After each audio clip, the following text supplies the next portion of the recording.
Спутник Монгол радио 92.5 дэлгэнд хамт байгаа сонсогч та бүхэндээ баярлалаа. За манай нэвтрүүлгийн зочны цаг эхэлсэн байна. За тэгэхээр зохиолч Цог Нэмхийн зохиол төрийн сойрхол урлагийн гай сэтгэлд Наранбаатарын найруулгаар бүтсэн Тэнгэрийн хүү нэртэй томох уран бүтээл байдаг. За энэ уран бүтээл бол хүн нүгүрний үеийн түүх, төр төсний үзэл санаа, эрх мэдэл, их орон хайр сэтгэл золиос болоод хүүхний сонголтын тухай үлдээх гайхалтай бүтээл байгаа. Тэгвэл энэ хүү бүтээл Улсын драмын Эрдмийн театрын тайзнаа 6 дугаар сарын 19-наас 21-ний өдрүүдэд дахин тоологдох гэж байгаа юм байна. Тэгээд учир юу вэ гэхээр эх 9-р сард Оросын албаны улсын Санкт-Петербург хотноо зохион байгуулагдах Александринскийн олон улсын театрын фестивалд оролцох аль бие усны урилга хүлээж авсан байгаа юм байна. Тэгэд энэхүү театрын хувьд болохоор Оросын төдийгүй дэлхийн театрын урлагийн түүхэнд онцгой байр суурийг эзэлдэг 270 гаруй жилийн түүхтэй нэр хүндтэй томоохон театр байгаа. Тэгээд Александринскийн театр бол 250 жилийн хойд буюу 2006 оноос эхлээд одоо олон улсад Александринскийн олон улсын театрын фестивалыг уламжлал болгон жил бүр зохион байгуулдаг юм байна. Тэгэхээр энэхүү фестивал бол олон улсын дэлхийн шилдэг найруулагчид театрын хамтлагууд одоо очиж тайзан дээр нь бол цуглардгаараа өөрсдийн гайхалтай сор болсон бүтээлүүдийг толилуулдгаараа маш том онцлогтой. Тэгэхээр энэхүү том фестивал Монгол улсынхаа нэр хүндийг өндөр дөрвөж Тэнгэрийн хөөжүүжиг тоглоодох гэж байгаа. Тэгэхээр энэ гайхалтай томоохон бүтээлийн гол дүрийн шагаа гүнжин дүрийг бүтээж байгаа Улсын драмын Эрдмийн театрын жүжигчин Мямар Сүрэн өнөөдөр манай студид хүрэлцэн ирсэн байна. За юуны өмнө өглөөний мэндийг хүргэе. Өглөөний мэнд 92.5 радиог сонсож байгаа өнцөг болон бүр сонсож байгаа үзэгчтэй энэ өглөөний мэндийг хүргэе. За маш их баярлалаа. Тэгээд таныг танилцуулахаас өмнө бас энэ Тэнгэрийн хүү хэмээх энэ том бүтээлийг бассан гэж онцолж хэлхэн зүйтэй байсан болов уу гэж бодож байна. Тэгээд хоёулаа энэ жүжигийн талаар мөн таны бүтээж байгаа дүрийн талаар маш гоё дэлгэрэнгүй мэдээллийг хүргэнэ. Гэхдээ тэрнээс өмнө таныг бас өөрийгөө бид бүхэнд гоё дэлгэрэнгүй танилцуулаач гэж хүсэж байна. За би 1992 онд төрсөн. Араас эхлээд танилцсан шүү дээ. За тэгээд 2016 онд соёл урлагийн их сургуулийг урлагийн гавьяа зүтгэлтэн төрийн сойрхолд найруулагч Намнангийн Наранбаатар багш болон манай сайн тогшоор цэвэг доржийн Бат найрамдал гэх найруулагч. Энэ хоёр багшийн шав болон төгссөн хөгжим театрын жүжигчний ангийг төгссөн. Тэгээд 2018 онд Улсын драмын Эрдмийн театрт шалгалт өгөөд студи ангийн жүжигчнээр ороод за тэгээ 2 жил студи ангидаа суралцж агаад дахиад шалгалт өгөөд ингээд Улсын драмын Эрдмийн театрын жинхэнэ жүжигчин болсон юм аа. Яг үндсэн одоо жүжигчнэр жүжигчин болсон. Одоо ажиллаж байгаа. Ер нь бол соёл урлагийн их сургууль төдийгүй ер нь за Монгол Улсын консерваторичмын нэг мэргэжлийн сургуулийг төгсөөд хамгийн одоо хүн болгоны орохыг хүсдэг одоо театр бол нэг Улсын драмын Эрдмийн театр, тэгээд Дөрбөржгийн Эрдмийн театр гэл одоо нэг томоохон театрууд барьдаг. Үндэсний урлагийн их театр гэл тий. Тэгэхээр яг Улсын драмын Эрдмийн театрт орсон хоёулаа гоё тэр сэтгэлээс уулзъя. 2018 он гэдэг чинь одоо бас 8 жил болчихсон байна шүү дээ тий.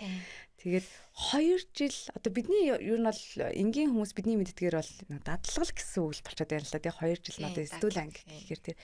Ер нь бол энгийн өөр бусад салбарт 3 сар дадлагжаад ингээд шууд үндсэн ажилтан болдог бол 2 жил дадлагжаад үндсэн ажилтан болно. Гэхдээ бас хүн болгон болчдгүй юм байл шүү дээ тий. Энийг хоёулаа дэлгэрүүлж танилцуулаад. За тэгээ сонирхолтой асуусан. За би чи ихэр нь театрт шалгалт өгсөн аюу тийм ариун төвхтэй. 16 онд төгсөхдөө би нөө төгсөх курстэй жирэмсэн болоод. За. Тийм манай анги чинь болохоор яг 4 жилд нэг удаа эсэлт авдаг. Хөгжимд драмын. Тэгэхээр нөгөө нэг доод анги руугаа одоо шилжин тий нэг жилийн чөлөө аавна гэдэг тийм юу байдгүй. Дараагийн анги гэхээр зөвхөн жүжиглэх урлагийн анги байдаг. Тэгээд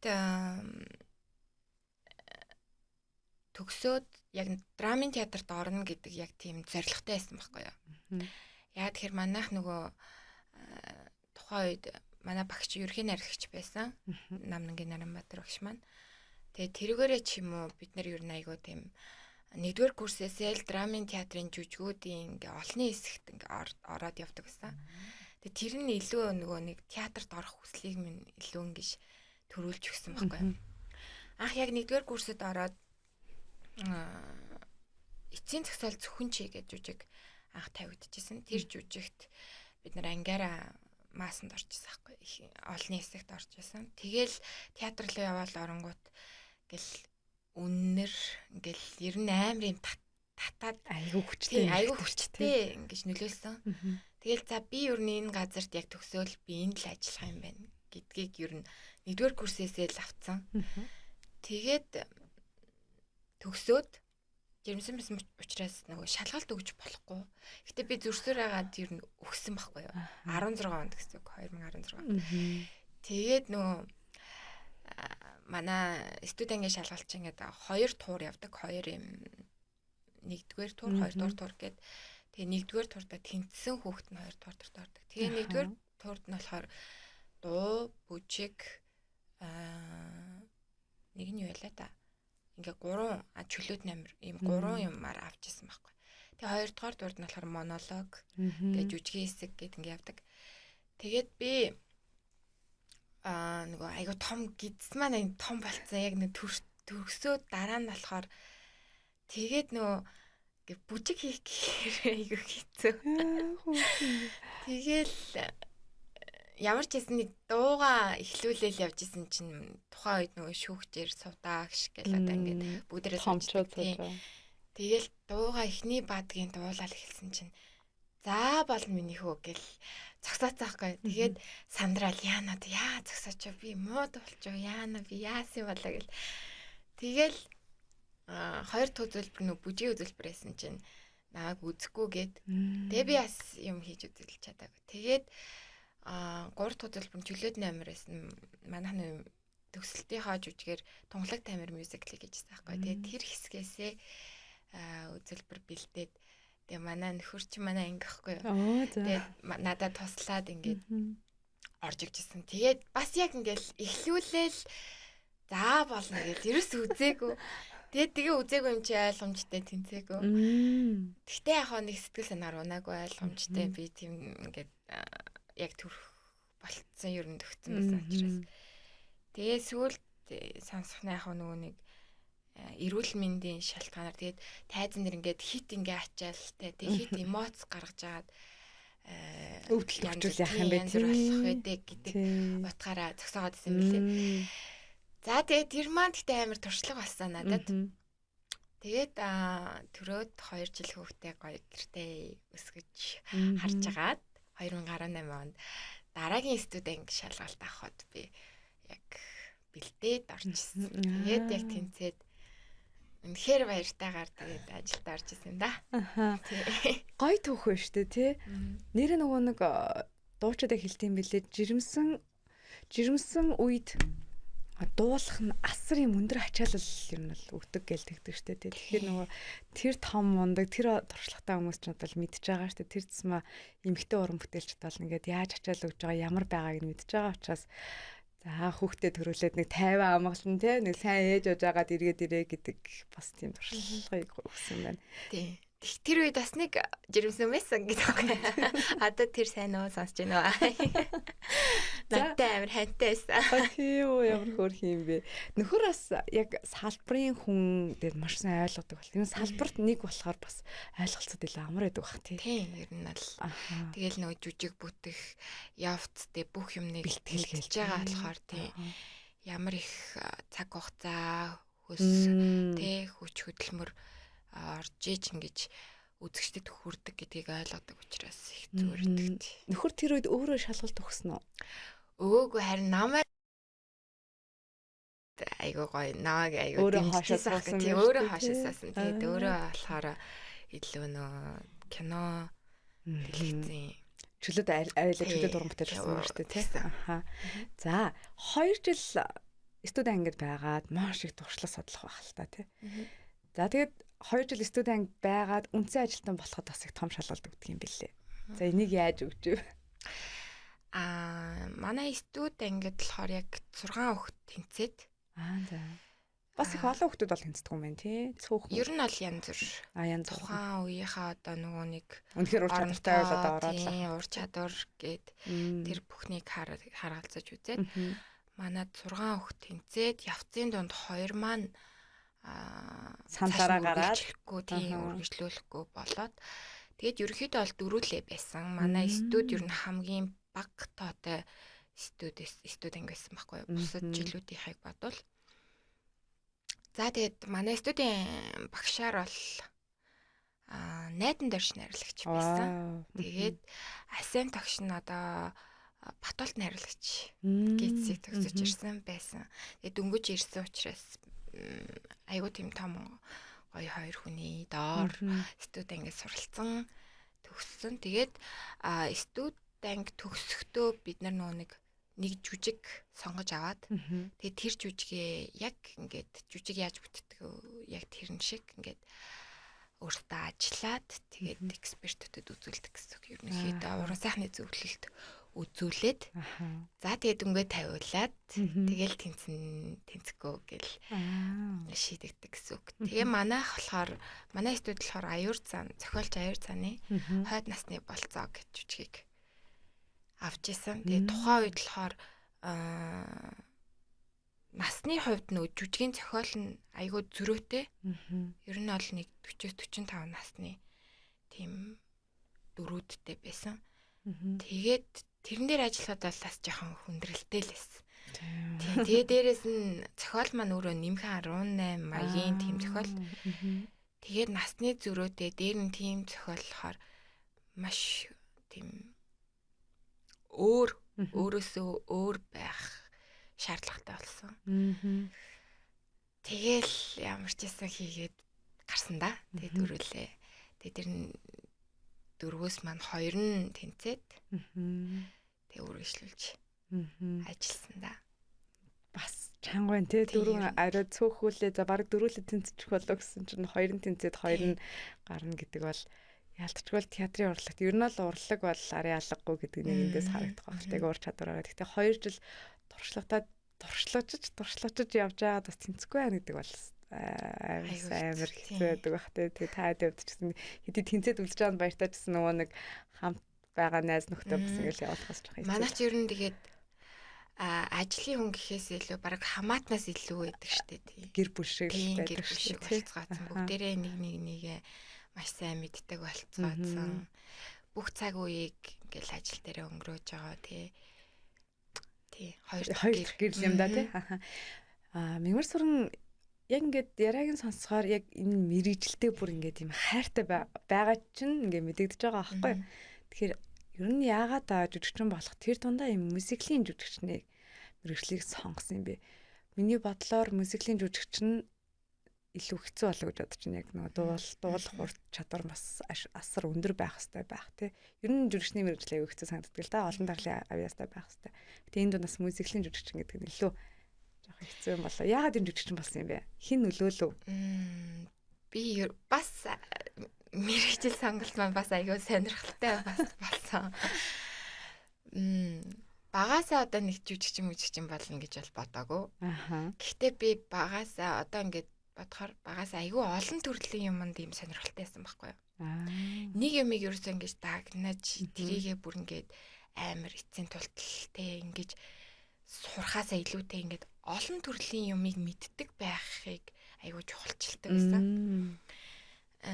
Аягүй олон төрлийн ингээд секс дугууланд явдаг. Гэхдээ тэрийгээ ингээд бүр олон жилээр юу ахгүйгээр эцсийн үзэхгүйгээр гэх юм уу да ингээд за би болсон гэж бодохороо ингээд дараагийнхаа юмыг сураад эхэлчихдэг. Тийм сонирхолтой байсан хөхт.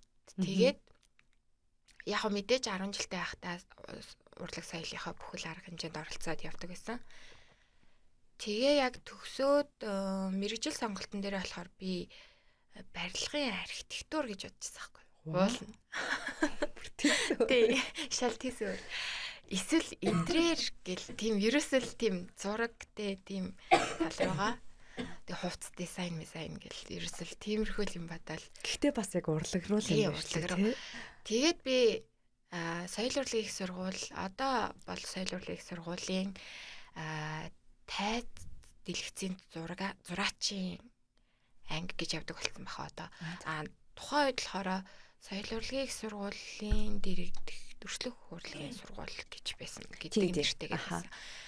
Тэгээд би тэнд очиод бүртгүүлэх гээд шалгалтанд нь бүртгүүлэх гээд очсон. Тэгээд очсон чинь ингээд айгу олон ангиудын юм сонголт байсан байхгүй. Ингээд нэг ширээн дээр ингээд бүх ангиудынхаа нэрнүүдийг ингээд өрөө тавьсан. Тэгэл тэр дотор чинь хувц дизайн, монументал, уран зураг, найруулга гэдэг бүх л байна. Ингээд бүх төрлийн ингээд ангиудыг тавьсан. Тэгээ би ингээд харж байгаа би одоо алинд нь бүртгүүл шалгалт өгүүлээ гэд. Тэгэл ингээд харцсан чинь л тайсны зураач гэж байсан байхгүй юу? Тэгээ тайсны зураач гэсэн чинь надад амар сонирхолтой санагдаад тухайн үед шууд тэгэл тэр ангид бүртгүүлээл. Тайз гэхээр надад тийм амар тийм том ерөөсөө тийм гоё мэдрэмж төрүүлээд байсан. Тэгэл за би энэ ангид ер нь шалгалт өгье. Айгу сонирхолтой юм байна. Би ер нь юм сонирхол татсан юмд айгу хурдан ингээд одоо сонирч хүн байх нь л дээ. Өөрөө гэд ячдаг. Тэгээд би яг бүртгүүлээд тэгээ шалгалт өгчээсэн. Тэгээд тэнцээд тэр чин бас зүгээр шалгалт өгөхгүй. Ингээд ур чадварын ингээд зураг мураг зурулна. Тэгээ өөрийнхөө хийжсэн бүтээлүүдийг авч үзнэ. Тэгээд би яг нөгөө төгсөх ангидаа 11-р ангиар төгсчихсэн манайх. 11-р ангидаа би нөгөө хар зургийн сонгонд явдаг гэсэн. Тэгээд тэр маань ч надад амар нөлөөсөн. Ямар гоё олон талын авьяастай юм бэ? Тэгээд тайсны зураач болсон юм аа. Тийм. Тэгээд тайсны зураач ингээд сурж байгаа. Тэгээ соёл урлагийн сургуульд ч нөгөө нэг хаалгаар ороод ингээ хоёр дэшээ салаа явчихдаг болохоор нэг хаалгаар оронгууд ингээд баруун тал руу ингээд жүжигчний анги дуулаач гэд ингээд байдаг. Тэгээд тийшээ ингээд нэг шаагаад үтсэн чинь айгүй тийм ястай нөгөө хүн болго яриад байдаг чинь ингээд солиотой юм шиг талбараа хараад жүжиглээд. Тийм байдаг гэсэн байхгүй угаасаа. Одоо бас байдаг л ах. Тэгээд тэр надаа ингээд нэрээ юм байт юм байна да гэж бодоол. Тэгээд нэг өдөр хичээлээ тараад яг гарах гэсэн чинь 2 дугаар курс байсан юм бэ. Тэгээ гарах гэсэн яг үүдний хаалган дээр нэг юм зарлал байсан байхгүй юу. Тэгсэн чинь тэр нь 4 жилд нэг удаа элсэлт авах мюзиклийн ангид ингээ шалгаруулж авнаа. Тэгээд ангийнх нь багшийн нэрийн бичсэн ингээ доор нь тэгээд маш олон төрлийн мюзиклүүдийн зургуудыг ингээ эвлүүлээд тавьсан. Cats, Chicago тий ингээд эвлүүлээд тавьсан. Тэгээд анги удирдсан багшаар драмын театрын ерөнхий найруулагч Намнангийн Наранбаатар гэвчсэн. Тэгээд манай Батнайрын лагшиг ингээ бичсэн юм нэг юм зарлалыг хараад би за энд би сурах юм байна. Энэ миний сурах хэвээр бас нэг юм байна гэх. Тэгэл гэртээ очиж ээж авдаа хэлээл. Ийм нэг анги нэгдэж байгаа юм байна. Энэ анги бол ингээд дахиж ингээд надад олдохгүй 4 жилд нэг л удаа нэгдэн гэж байна. Тэгээд миний одоо яг ийм сурч яваа насн дээр бол ингээд нэг л удаа болох гээд штэ гэж байгаа л та аавч хоёртой. Тэгээд тэгээд чи өөрөө чадна гэж бодож байл. Тэгээд өөрөө мэд. Гэтэ одоо энэ зураачаа бол хайж болохгүй гэд. Тэгээд би яг хоёулангийн давхар сурч ирсэн. Ямар мундаг юм тийм үү? 3 дугаар курсээсээ тэгээ зураачийнхаа ангийн багшаасаас гойгаад за багшаа би ингээд давхар сурах чинь энэ анги бол ингээд юм их ачаалтай юм. Тэгэхээр би ингээд чөлөө цагаараа ч юм уу ингээд чөлөө цаг нь нөгөө хичээлгүй цагаараа яг ингээд зурх хэвээр юм а зураад ингээд тань шалгуулад ингээд манай багш нэг амар ойлгосон зураач ангийн багш маань тэгээд 2 жил явцсан байсан болохоор нөө ерөнхий эрдмийн хичээлээ яг дүүцүүлчихдэг байсан болохоор бас тэр нь их даваа тал болж өгчээсэн. Тэгээд сураад 2016 онд төгссөн. Тэгэхээр хос дипломтой юм шүү дээ. Ваа, ямар лаг юм бэ? Тэгээд төгсөж илтээ жирэмсэн. Би ер нь бүх юмтай галт хэлсэндээ нөхөртэйгөө. 2 мэрэгчтэй тий. Тэгээ олон талын авьяас ур чадварыг бүр суураас нь хавлаад сурчсан тий. Ваа. Сургуулийнхаа бас их тийм үнцэнтэй оюутны нэг байсан байж шүү дээ. Одоо хүүхдээс нь тэр харагдаж байна уу? Чиний сонирхолтой сониуч юм болгонлоо гэдэг. Тий, ер нь л харагдаж байна тий. Ээж аавнаас ямар мундаг юм бэ? охин аягүй гоё дэмжиж өгсөн юм шүү дээ. Магадгүй ээж аав дэмжээгүй бол тийм шүү дээ. Манай ээж аав хоёрч ер нь намайг юу хийн гэдэг надад ер нь аягүй итгэдэг байсан байхгүй. Ямар хүрх. Итгэл ингээ өгцөн байдаг болохоор би итгэлийг алдахгүй тулд бас хичээх ёстой. Гэхдээ би яг өөрийнхөө хүслээр өөрийнхөө яг юу хиймээр байгаа тэр болгоныгоо хийдэг байсан. Ерөөсө хорж ол үзээгүй би яг одоо бодохоор. Ерөөсө хорж байгаа. Дандаа л урамшуулдаг байсан байна тий. Ямар хүрх юм бэ. За тэгвэл одоо бүр дурлахгүй байхын аргагүй л мэрэгжил юм байна. Яалтчгүй хэдий ингээд сүүл сонгож байгаа ч гэсэн чиний өөрийн ер нь бол хүүхдийн сониуч зан байдлаа ингээд багаас хавуулаад одоо хүртэл алдахгүй байна гэдэг нь бол ээж аав хоёрын айгүй том тийм нөлөө байдаг гэж би уншиж байсан, сонсч байсан. Ягаад тэгэхээр тэр сониуч занг нь байнга ингэж дээвэргэж өдөөж дэмжиж өгөөд ахаар хүүхэд одоо болтол ингээд сониуч. Одоосон чиний сониуч занг хэмээрэл байгаа тий. Байгаа. Тэр нөө жүжигчин ч өөрөө олон дүрд хувирдаг болохоор яг чамд яг л бүр ингээд тохирсон мэрэгжил байх гэж бодож байна. Тэгэхээр зураачийнхаа мэрэгжлийг үнэхээр ашиглаж байна. Яг мэдээж хэрэг болно шүү дээ. Тэгэл одоо жишээлбэл нэг хувцас одоо дүрийн хувцсан дээр нэмэлт хийх ч юм уу эсвэл одоо үс гизэг тэ парик өөртөө ингээд яг тэгээ ярилцсан л та мэдээж ерөнхий зураачийн маань ингээ гаргаад өгсөн эскиз байгаа тэ батлагдсан тэр чинь бас дураараа ингэж жүжигчин болгон тэрэн дээрээ ажиллаад байх боломжгүй маш олон судалгааны үр дүнтэй тэ гарч ирсэн дээрэс нь уран сайхны зөвлөлөөр батлуулсан. Тийм зүйлээд болохоор тэрийг дураараа өөрчлөх бол боломжгүй. Гэхдээ яг ярилцаад тий би ингэж бодож гин ингэж болох уу ч гэдэг юм уу тий. Тэр тал дээр бол айгүй нээлттэй байдаг байна тий. Дээрэс нь надад яг тэр зураачаар сурсан маань айгүй тийм нөлөөлдөг. Зураачаар төгссөн хүмүүс бас мейкап хийхдээ айгүй мундаг байдаг юм байлээ. Ер нь ингээ анзаараад хахад сүүлийн бас нэрд гарч байгаа гоё ингэж хүмүүнийг яг үүртэн тохируулж боддог хүмүүсийн суур мэрэгч нь бол дандаа зураач байгаад байгаа байхгүй. Тэр контрийн тэр тайвалттай тэр мэдрэмж нь бол айгүй гоё тийм өндөр хөгжсөн байт юм байлээ. Тэгэхээр нүүр бодолтон дээр бас нөлөөтэй байдаг байх тий. Тийм нөлөөтэй. Одоо уусгаж муусгах дээр тий өнгө бодгийг яаж хаслах вэ гэдэг. Мэргэжлийн урлагийн байгууллага маш юм хатуу бас хагас зэрэгжилтийн диктатуртай гэж ярьдаг штэ тий. Гэхдээ би ингээд Улсын драмын эрдмийн театр ч юм үндэсний уран театрын ингээ уран бүтээлчтэй ярилцлага хийхээр надад айгүй гоё тийм аав ээж ах их чиг тийм анд нөхч чиг тийм гоё байж чаддаг. Ер нь хэр диктатуртай вэ? Энгийн хүмүүсийн мэддгээр гэж зүгээр тийм юмд яваад гэх юм жоохон тийм жоохон мэдээлэлтэй байх гэдэг шүү дээ. Танай хамт олонны хувьд. Диктатур гэхээр айгүй тийм одоо юу гэдэг цэрэгжил тийм бүр нэг амар тийм дарангууллын юм шиг сонсогддог байж магадгүй. Гэхдээ тийм юм бол байхгүй. Диктатур гэдэг нь болохоор хувь хүний тал дээр одоо юу гэдэг хувийн зохион байгуулалт тий. Яг тэр талаасаа бол диктатуртай. Цаг барих тий яг цагтаа ингэж ихтлэхтэй юм хийх ёстой юм хийх ёстой байна гэдэг ч юм уу да. Тийм юм дээр хүндлэх тий. Тийм хүндлэл ах захаа тий.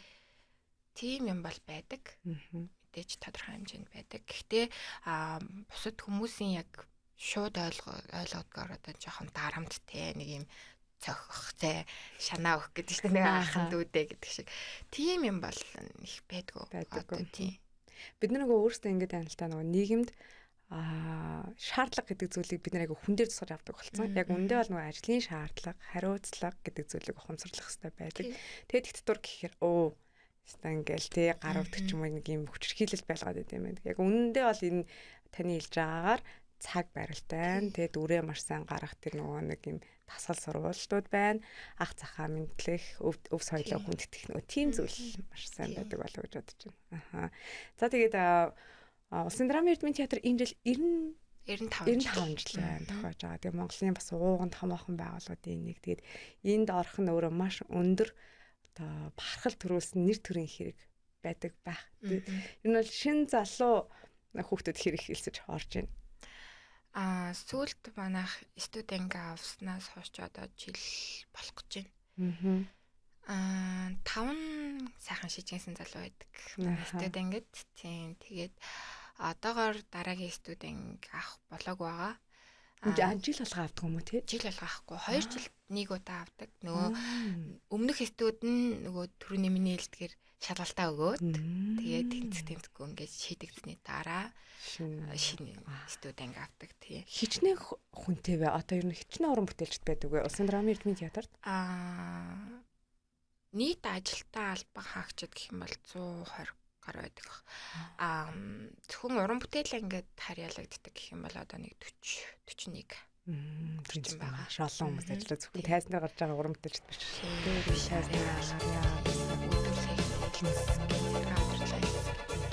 Спутник Монгол радио 92.5 долгионтой хамт сонсогч та бүхэндээ баярлалаа. Мандахнаар өглөө хөтөлбөр хацгчны болонго та бүхэндээ хүргэж байна. Өнөөдөр манай хүндэтэй зочноор Улсын драмын эрдмийн театрын жүжигчин Мягмар Сүрэн ирсэн байгаа. Улсын драмын эрдмийн театрын хувьд энэ жил 95 жилийн түүхэн айн тохиож байна. 95 жилийн ойдоо зориулж олон уран бүтээлийг бас үзэгчдэд хүргэж байна. Тэр дундаа Тэнгэрийн хүү жүжигээ бас энэ жил ахин тоглох гэж байна. Тэгээд 6 сарын 19, 20, 21-ний өдрүүдэд 20 цагаас тоглох юм билээ. Тэгээд энэ томоохон түүхэн жүжигт бас гол дүрийг бүтээж байгаа. Тэгэхээр хоёлаа одоо энэ цаг мөчөд яг Тэнгэрийн хүү жүжигийн талаар сонсогчдод нэлээд мэдээлэл хүргэх гэж бодож байна. Энэ жүжигийг та бид бүхэнд танилцуулаач. 2013 онд анх тавигдчихсан. Монголын зохиолчдын эвлэлийн шагналт зохиолч цог нэмхийн зохиол манай ерөнхий найруулагч байсан одоо манай захирал төрийн сойрхол урлагийн аяд сэтгэлтэй намнангийн Наранбаатар найруулагчийн найруулгаар анх тоглогдчихсэн жүжиг. За тэгээд өнгөрсөн жил бид нар бас Монгол улсын Будапешт хотод Митэм 12 гэдэг театрын тийм том олон улсын театрын фестивалыг Тэнгэрийн хүү жүжигээрээ нээлттэй хийсэн. За тэгээд одоо энэ жил бас Оросын албаны улсад зохиогдох Александрскийн фестивалийн бас нээлтийг хийх урилга авчихсан. Ямар гоё. Тэгээд тэр утгаараа бас дээрэс нь 95 жил маань болж байгаа. Тэр нь нацагт орчим мэдлэсний 120 жил бас давтаж байгаа юм. Олон тэгш тийм үйл ажиллагаанууд давтсан ийм үе тохиож байна. Тэгээд энэ зориулалтаа Тэнгэрийн хүү жүжигээ одоо энэ удаагийн хувилбар болохоор Оросын албаны улсын фестивал зориулагдсан ийм хувилбар байгаа. Тэгэхээр өмнөх үзчихсэн хүмүүс ахиж үзэхэд арай өөр гэсэн үг юм. Тийм. Митэмд явж исэн хувилбараасаа бас өөр. Арай өөрчлөгдөж тавигдчихж байгаа. За тэгээд Тэнгэрийн хүү жүжигийн тухай гэх юм бол мэдээж үнэн гүрний тухай. Өв соёл те Монголын өв соёл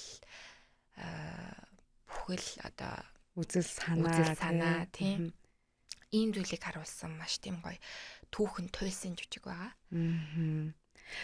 Ер нь альва ийм олон улсын томоохон театрын фестивалыг нээх нь маш том нэр хүндийн хэрэг болов гэж бодож байна.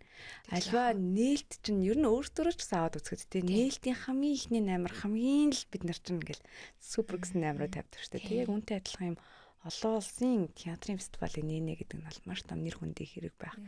Тэгээд 2 жил дараалан ийм том театрын фестивалуудыг нээж байгаа, нээх гэж байгаа танаа талаас баяр үргэе. Баярлалаа. Бид хэд ч гэсэн эндээ маш их сэтгэл тавьчихтай. Тийм нэг маш баяртайгаар хүлээж авч байгаа. Тэгээ одоо бэлтгэл сургалтаа хангаад бас тэр хувилбараа үзэгчдэд бас хүргэхийг хүсэж байгаа учраас ингээ 19 20 21 ингээ 3 өдөр 20 цагаас тоглох гэж байгаа. Тий. За мэдээж энэ том театрын фестивалийн урилга нэлээд ирдэг болов хизээ ирсэн бэ? Эн чинь намар ирсэн. Тийх бах тийм нэлээд бас жилийн өмнө ингээд төлөвлөдөө авах бах. Та хэдийн хувьд 95 жилийн ойдоо зориулаад миний мэдж байгаагаар он гартнаас хойш хуучны юм томоохон бүтээлүүдийг дандаа ингэж шинэ найруулгатаагаар тийм ингэж шинжилэл тавиад байгаа шүү дээ. Тэгэхээр их заавгүй байгаа байх.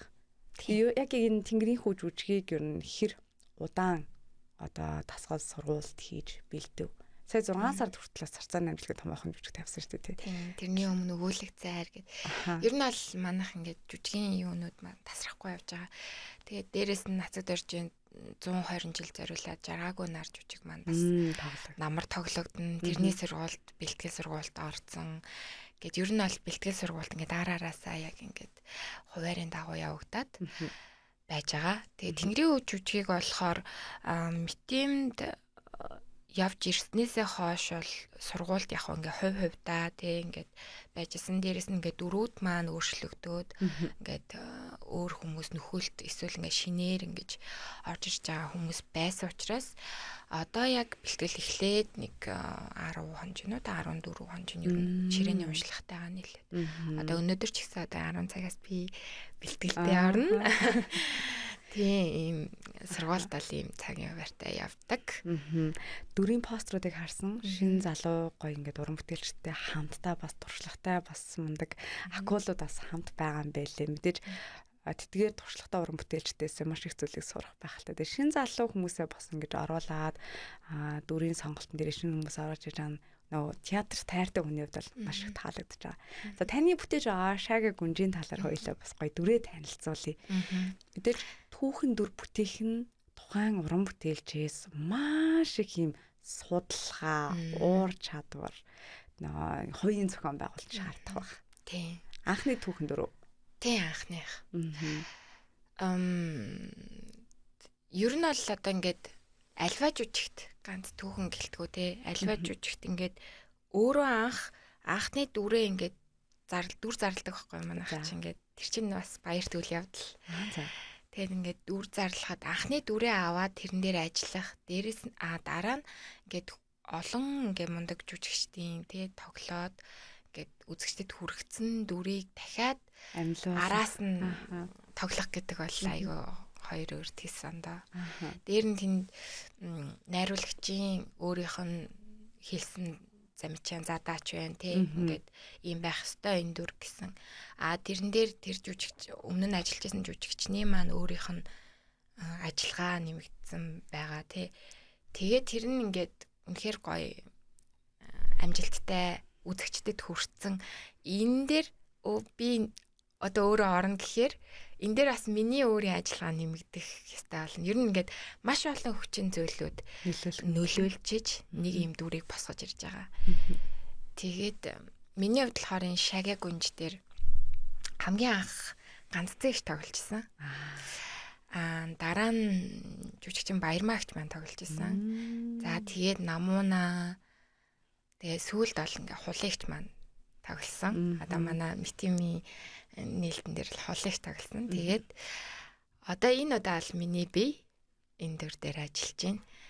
Дандаа л гоё супер ихтэй уран бүтээлтэй болсон юм шиг. Тэгэхээр тэр ингээд нөгөө одоо хүрэгцэн шатыг илүү ахиулах гэдэг надад ийм том хариуцлага ирсэн байгаа. За тэгээд энэ удаагийн бас хувилбар маань зохиол дээр бол 2 гүнж байдаг байхгүй юу? За. Шаги Шива гэд 2 ичдүү. За энэ удаагийн хувилбар дээр болохоор ганцхан Шаги гүнж гарахаар юм. Тэгэхээр миний одоо яг энэ тоглолтын явцад миний одоо өөрийнхөө баримталж байгаа зүйл гэх юм бол энэ 2 гүнжийг хоёуланг нь мэдээж зохиол дээр байсан юм чинь хоёулаа ер нь айгүй нандин. Тийм учраас хоёулангийн ингэж шингээсэн юм дүр байвал зүгээр юм болов гэж харсан. Тэгээд ер нь яг тэр талаас нь илүү ажиллаж байгаа. Тийм. Шантрах гэж асуух нь буруу байж магадгүй л дээ. Гэхдээ ер нь нэг өөрийгөө голох ч юм уу нэг бэлтгэлийн авцад тийм зүйлүүд гарч ийн үү? Аль эсвэл үнэхээр яг энэ дүр тантай төстэй ч юм эсвэл энэ дүрийг бүтээх тийм нэг юм амталж гэл хүмүүсээр тэр төр ингээ амтрахын бүтээж юм уу? Яг энэ дүр дээр шантрах гэх юм бол байхгүй байна. Гэтэ ер нь хүн л юм чинь мэдээж энэ олон жүжигийн явцтай ингээл шантрах гэхээр бас яг биш. Яг онсон биш. Гэтэ яг баг зэрэг ингээд яана гэж яана энэ болох юм болоо гэдэг нэг тийм бодлол орж ирдэг дээ хүн л юм чинь гэхгүй. Тэгээд Шаги дээр бол айгуу тийм гоё эрч хүчтэй ойрт нөгөө нэг юм гол дүрийн юу аваагүй ч юм уу тийм тэр утгаараа ч юм уу ингээд айгуу тийм гоё юм цаанаасаа ажиллах юм урам зоригтой тийм байгаа ерөөсө халшрахгүй байгаа гэх юм уу. Аха. Тийм. Улмал дайраад байгаа юм байна шүү дээ тий. Одоо ер нь яавал ингэх үү гэд айгүй тийм толгой ажилласан. Ер нь бүхэл дүрүүд тийм байдаг л та. Тийм. Яг энэ таны дүрээс ер нь үзэгчд юуг мэдрээсэ гэж хүсэж байна. Ер нь жүжигэн дүр бүтээхтэй тэрийг л нэг мэдэрчээсэ гэдэг тийм бодол байдаг болов уу? Эсвэл яг л найруулагчийн замшаанаар байдаг юм болов уу? Яа гэм бол мэдээж уншлагын явцад одоо энэ дүр бол юм энэнийг хэлэн шүүж гэдэг юм уу те нэг юм юу бол байдаг чик гэдэг юм уу улаан шугам гэж ярьдаг бид нарын. Тэгээ туйлын зорилго гэж ярина. Шагигийн хувьд болохоор мэдээж альва улс орн гүрний хаан те тэр түүний ард хатан байж идэх те. Тэгэхээр тэр Монгол хаттын ямар тийм ухаалаг байсан, ямар тийм хүлээцтэй байсан тий. Одоо үетэй харьцуулбал одоо хүний ихнэр хүнтэй харьцуулбал миний бодлоор яг залуучууд бол тэр талаасаа илүү дэлгүү тэрийг нь хараасай л гэж бодож байна. Их хүлээцтэй байсан юм байна. Тий, нэг нэгэндээ одоо хүндэтгэлтэй байсан юм байна. Гэдэг талаас нь илүү хараасай л гэж хүсэж байна. Дүр бүтээж явах явцдаа одоо жишээлбэл та яг өөртөөгөө харьцуулах үе байдаг уу? За би магадгүй энэ хатны орнд байсан бол би ингэж чадахгүйсэн болов уу гэд одоо дүрээсээ суралцах гэх юм уу? Та яг юу л болж байгаа шаагаас? Ер нь л яг ойрхон юм шиг санагдсан. Тийм үү? Тий. Гэхдээ мэдээж Монгол одоо нөгөө нэг Монгол хатан ухаан гэл хүмүүс амар ярьдаг шүү дээ. Тэгээ тэр талын юм л илүү өөртөө нааж авъя гэж бодож байгаа даа. Тэгэхээр таны бас их хүлээцтэй ихнэр үү? Би өөр нөрөө гэж боддог шүү. Амар. Зүгээр ер нь бас хаяа өөрийгөө яг магтах хэрэгтэй шүү дээ. Өөрийнхөө хувьд л тийм гэхдээ тийм. Тэгэхээр бас ийм байдаг уу? Одоо жишээлбэл шагааг үнжийн дүрийг бүтээхэд тантай илүү ойр арай төхөн байгаа болохоор бас харьцангуй гайгүй байж магадгүй тий. Танаас бүр эсрэг өөр дүр бүтээхэд тийм хэцүү байдаг болоо. Та өөрөөсөө эсрэг дүр бүтээжсэн нь ер нь ямар дүрийг онцлох вэ? Дүр бүтээх гэх юм надад амар том санагдаад айгаад идэг байхгүй нөө тийм. Лаг юм толтол нь хийж ийн гэж өөрийгөө нөгөө дүгнж чадахгүй учраас би тулгачлаа да гэж хинч бодохгүй байна л та. Тийм болохоор нөгөө бүтээн хэр айгүй том санагдаад нөгөө айгүй мундаг хүмүүс маань л яг бүтээсэн байгаа. Одоо ингээд олон жилийн дараа яригдаал та. Одоо жишээлбэл одоо Тэнгэрийн үдээр миний аав болж байгаа ардын жүжигчин жаах маань байгаа шүү дээ. Жаах болоод нэг хасарж байгаа гэдгээр ингээд хүмүүст хасарж байгаа гэд там одоо тийм тамгалагдсан байдаг. Энэний явцдаа энэ олон жилийн дараа бол бүтээсэн гэж хэлж болж байгаа байхгүй. Тэгэхээр би болохоор бүтээн гэхээр надад амар том сонсогдоод байна. Ажиллана гэж ярил айгүй зүг. Тийм айгүй буруу нэр яг тийм байна тий. Тэр змаа залуу уран бүтээлчтэйгээ би ер нь ажиллах гэж ярих хэрэгтэй юм байна. За баярлалаа энийг нэрээ бодох хэрэгтэй юм байна. Тийм яг өөрөөсөө өөр дүр дээр ажиллахад хэцүү шттэ. Өөрөөс нь тэр авир гарахгүй тий. Тэгэхээр тийм дүр дээр ажиллах тохиолдолд маш их сургалт хэрэгтэй. Өөртөөгөө маш их ажиллах хэрэгтэй. Маш их судалгаа хэрэгтэй. Мэдээж ингээд нэг жүжигийн дүр аваад хэрвээ би энэ байсан бол гэж их хамгийн ихний юу төсөөлөл тийм байхгүй. Би хэрвээ байсан бол яах бол энд ямар хандлага үзүүлэх бол тэгээд тэр дүрийн характер тэр дүрийн зан авирны зохиол дээр бичигдсэн байв эн чинь ийм авиртай юм биш. Тэгвэл ийм авиртай хүн энэ ийм байдалд орвол яах ёстой юм бол гэдэг талаас нь бодож эхэлдэг гэсэн үг. Ер нь хамгийн наазахын ажиллагаа эндээс л тийм тэгэл уншлаа. Одоо яг бид нар нөгөө уран бүтээлчдтэй урлагтайгаа илүү ойр байгаа болохоор хилэмтгэлийн салбарынхан маш сайн мэддэг л дээ. Юу вэ гэхээр Монголын ер нь бол театрын уран бүтээлч дэлхийн тайзан дээр ингээд улмал ихээр гарч ийн тий Монгол орноо эх орноо сурталчилж ийн урлаг соёл ямар хэмжээнд явж байгааг харуулж ийн. Гэхдээ энэ дундаас яг дуучдын одоо тэр амжилтууд илүү мэдэгддэг.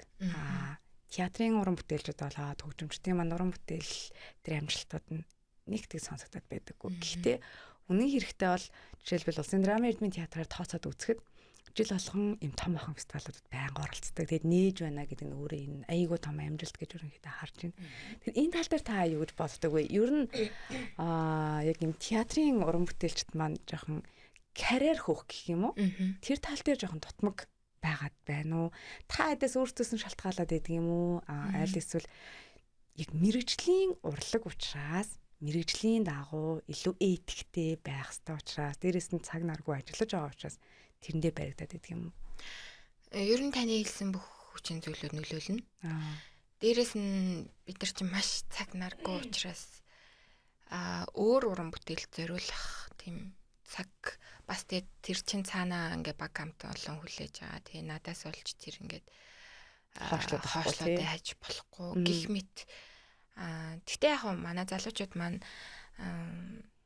амралтаараа эсвэл завсар ингээд өөрийнхөө ажлын зав заагаараа тий оролцоол явдаг. Тэгээ мэдээж этик байна. Тэгээд бас цензур байна. Юм болгонд ингээл ороод иж болохгүй гэдэг бодол байна. Тэгтээ тэр бол хувь хүний л бодол байх л та. Тийм, ер нь бол яг гадагшаа театрын фестивалд оролцоно гэдэг бол таны хэлснээр маш том амжилт шүү дээ. Тэгээд энийг бас төдийлөн ойлгодгүй нь яг бас үнэн. Гэхдээ бид нар одоо цаашдаа оролцсоор ч байх болно. Улам хүмүүсийг бүгдийг мэддэг болтол нь гадагшаага бас гой хүрээгээ тэлэх юм зорилготойгоор ажиллаж байгаа. Тэрний юунд ч гэсэн бид нар ингээд 2 том олон улсын фестивалд оролцож байна. Тэгээд та нэвтрүүлгийн ихэнд хэлсэн шүү дээ. Александрскийн театр гэдэг бол Оросын албаны улсын Санкт Петербургийн яг төвд байрладаг. Тэгээд 300-ны юм түүхтэй. Дээрэс нь одоо бидний сайн мэдхээр одоо Гогол, Чехов гэх зохиолчдын одоо тэнд яг ингээд амьдрал нь буцалж исэн тий. Тэнд яг ингээд жүжигийн зохиолоо, жүжигээ найруулж исэн, жүжигээ ингээд биччихсэн, уйлжсэн, инээжсэн бүхэл тэр ингээд агшнууд тэр 300-ыг дамсан үзэгчдийн алга ташлт те үзэгчд ингэж цуглаж исэн тэр олон авьяас бэлэгтэй жүжигчд ингээ байсан газарт ингээ жүжигчин болж жүжигчний мэргэжлэр ажиллаад жүжигчин болж ингэж байгаагийн хувьд очиж тэр тайзан дээр гарна гэдэг бол өөрөө айгүй том юм хувь тохиол бас маш тийм том хариуцлага. Тэгэд энэний ард Монгол улсын нэр маань гарч байгаа. Тэгэхээр энэ бол маш том одоо үйл явдал болох гэж байна. Тэгээд дээрэс нь урилгаар бид нар нэг гэж байгаа гэдэг маань энэ бол айгүй том хүндлэл. Манай театрын хувьд бол маш том нэр хүнд тийм. Одоо үгээр үгээр саад байна гэж гоё гарч байгаад байна. Тэгээд тэр манай тэр очиж тоглох байгаа Александрскийн театрын барилга нь хүртэл тий дэлхийн маш том өв гэдэг байгаа шүү дээ. Тийм маш том өв. ЮНЕСКОд бүртгэгдсэн байдаг. 1832 онд баригдчихсэн. Нөгөө архитектор нь Карло Россигийн тийм гайхалтай бүтээн байгуулалтынх нь архитектурын шийдлээр баригдсан юм театр. Тэгээд тэр нөгөө нэг би өөрөө нөгөө зураачлахаараа ч тийм нөгөө нэг тэр театрын барилгыг очиж үзнэ гэхээс л аюу гоё дагтлаа. Тэгээд мэдээж Оросын албаны улсад очиж байгаа юм чи Эрмитажийг үзнэ. Тэр олон гоё орон зургийг тэр гоё уран баримлалтай тэр алганыг үзнэ гэхээс л одоо ингээд аюу гоё байгаад байна. Тэгээд 95 жилийн ойд зориулаад манайх нэр юу яаж байгаа? Асуугаагүй байна. Зүгээр гоё шүү. 6 тийм номыг орчуулан эмхтгэн редакторлан гаргаж байгаа. Энэ болохоор бас айгүй тийм оюуны том хөрөнгө оруулалтыг хийж байгаа. Энэ 5 ном болохоор найруулагчдад зориулсан, дээрэс нь бас энэ чиглэлээр сурж байгаа оюутнууд жүжигчний мэргэжлээрээс сурж байгаа оюутнуудад бас зориулагдсан. Дээрэс нь зохиолчдод бас зориулагдсан гэдэг маш олон төрлийн юм гоё номнуудыг эрхлэн эмхтгэн орчуулан гаргаж байгаа. За. Хизээ хүмүүс төрөх үү? Манай 95 жилийн аягаар хүмүүс төрнө. Тэгээд 6 дахь ном нь болохоор цахим ном байгаа. Сонсдог ном. 95 жилийн түүхийг маань өгүүлэх ийм сонсдог ном. Одоо залуучуудад илүү хэрэгтэй болов гэж бодож байгаа. Дээрэс нь сонсдог учраас хаач сонсоод явхад машина барьж яагаад эсвэл ингэж хөвчээгээ сонсож чинь. Тэгээ одоо бас залуучууд чинь нэг уншиж суухаасаа илүүтэй нөгөө цагаа маш их хэмнэдэг болчихсон. Тэмдэглэхгүй сонсдог болчиход байгаа ч тийм ямар гоё нэрээ гоё мэдээ байна. Номнууд гарч байгаа. Тийм ямар гоё. Таны түрүүний хэлсэн дээр спортын одоо салбар жишээлбэл хамгийн ноён оргил нь одоо олимпиадын аварга байгаад шүү дээ.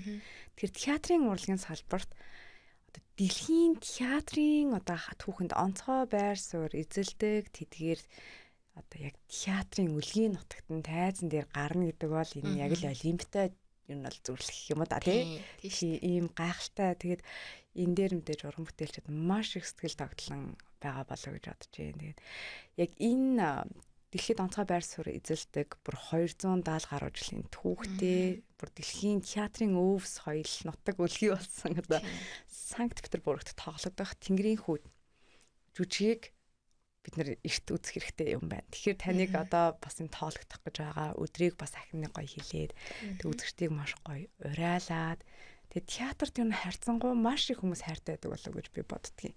Ер нь ингээд дандаа л тоолтолон гоё дүүрэн байдаг те дандаа л юм гоё халуун дулаалаад өршөлттэй. Тэгэхээр театрын урлагт хайртай тэдгэр хүмүүст бас зориулаад гоё уриалга хэлвэл. Тэнгэрийн хүү жүжиг маань 6 сарын 19, 20, 21 ингээ 3 удаа яг Оросын албаны улсын Александрскийн театрт тоглогдох хувилбараараа 20 цагаас 3 удаа ерөөсө тоглох чинь.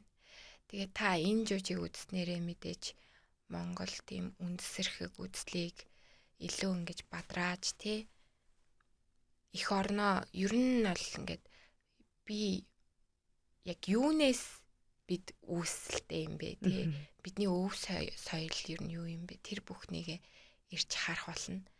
Тэгээд амжиж үзээрэй гэж хэлмээр байна. Тэгээд мэдээж тасалбарыг ТКЦ-ээс болон Улсын драм эрдмийн театрын кассаар худалдаалж байгаа.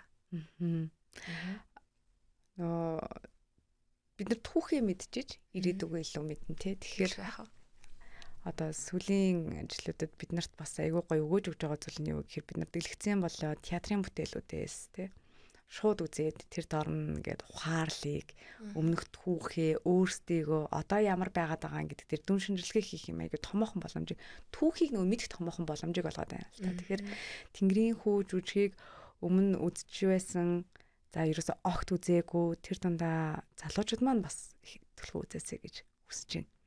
Тийм их орноороо бүдэрэ бахархъя. Их оронч үзэл гэж бид нар яриад л байгаа сүүлийн жилүүдэд тий. Тэгэхдээ их оронч үзэл гэж яг юу байх хэвтэй юм тий. Бидний түүх ямар юм, бид нар ямар өөртөө ямар агуу юм бэ тий. Тэр болгоныг нэг юм үзээд гарахаар нэг юм цос хөөрдөг штэ. Тэгэл нэг болохгүй бүтггүй байсан юм чинь нэг жижиг харагдаад л тий. Ер нь бол одоо илүү гоё алцгаа гэл. Ажлыг бол дурамтай хийцгээе гэл бид нар тэгдэг. Тэр гоё мэдрэмжийг өгдөг зүйл бол театрын урлаг байдаг. Хамгийн одоо амьд гэх юм уу? Тийм. Хамгийн амьд. Хамгийн амьд. Тэгээд яг ихний тоглолт бас үзэх дуртай. Яа тэгэхээр ер нь бол бүх уран бүтээлчд өөрсдөө юм жоох юм сандралтай нэг юм айцтай. Бүгдээ юм тогтолтой байдаг. Тэр нь бүр ингээд үзэгч нар бүр ингээд өгөөж шууд ингээд очиод халуун мэдэгдээд энерги мэдэгдээд. Тэнгүүд та нарт ч гэсэн ер нь бол үзэгчдийн тэр энерги тайзан дээрээс мэдэгддэг үү? Мэдэгдсэн штэ. Гэл Өнөөдрийн зэрэглэлтэй амар авж байна. Өнөөдрийн зэрэглэлтэй айгүй орж байна гэл. Адыг ярьдаг үү тийм. Ер нь аль ингээд шууд нэг амьд дурлаг гэдэг ч одоо энүүгээрэл онцлог байгаа даа. Тэгээ бид нар бол тоглолт олгоно л яг анхны юм шиг явахыг бүгдээр эрмэлддэг. Ер нь тэгэж явдаг. Гэхдээ мэдээж нээлт гэдэг бол бас хүн болгоны нөгөө нэг дотор инер дотор хүн ингээд бас тогтолцоод байгаа байхгүй давхар. Тийм ээ тий. За тэгээ маш их баярлалаа. Нэвтрүүлгийн цаг маань өндөрлөх төгсөн байна. Тэгээд сонсогч үзэгчтэй бас ахин нэг уриалъя. Монголын зохиолчдын хэллэлийн хорны шагналд зохиолч Цог Нэмхийн зохиол. Тэгээд түрүүний сая урлагийн сэтгэлтэй Наранбаатарын одоо найруулгаар бүтсэн анх 2013 онд тайснаа тоологдож байсан Тэнгэрийн хүү жүжиг одоо дэлхийн театрын өв соёл болсон Орос улсын улсын Санкт Петербургт байралтай Александрскийн театрын олон улсын фестивальд оролцох гэж байгаа. Яг тэр оролцох гэж байгаа хувилбараараа туутахгүй тоологдох гэж байна. Тэгээд 6 дугаар сарын 19, 20, 21-ний өдрүүдэд театр тарих хүн болгоныг энэ жүжиг үзээсэй гэж хүсэж байна. Тэгээд та бүхэнд бас томоос амжилтыг хүсье. Бас 95 жилийн баярын мэндийг хүргэе. Тэгээд энэ гоё амжилтын ер нь бол Спутник Монгол радио 92.5 үзэх сонсогчтой байн хүрэх болно. Тэг өнөөдөр хүрэлцсэн маш их баярлалаа. Баярлалаа өнөөдөр урьж ярилцсан баярлалаа. Сонсогчтой баярлалаа. Хамт байсан сонсогч та бүхэнд баярлалаа.